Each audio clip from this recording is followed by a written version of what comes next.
ZVL.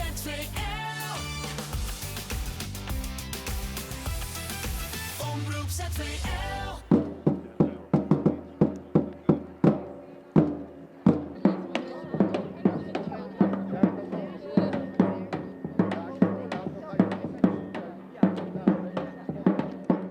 Vandaag demonstreert Extinction Rebellion hier voor de deur bij Yara, maar ook op een aantal andere plekken in Nederland tegen fossiele subsidies. En wij staan dus nu voor de deur van de bedrijven die de meeste fossiele subsidies ontvangen.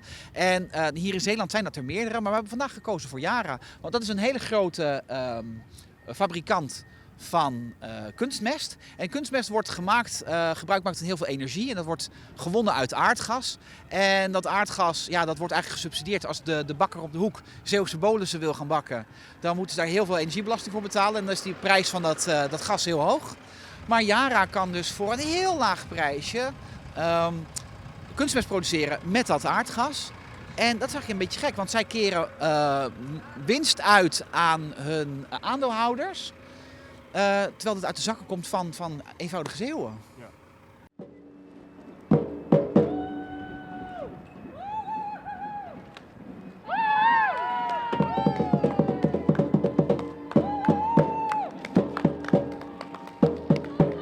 Ja, hoe lang staat u nu al te wachten? Een uurtje pas. U heeft niet het idee dat het snel gaat veranderen? Ik heb net een politieagent gesproken, die zegt het gaat heel lang duren.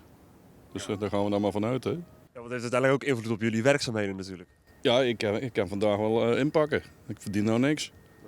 Want die kunnen ze mij ook niet betalen, dat is overmacht. Hè. Ja. Wat gaat u doen om de tijd te doden? Tomatensoep eten. ZVL. Omroep ZVL.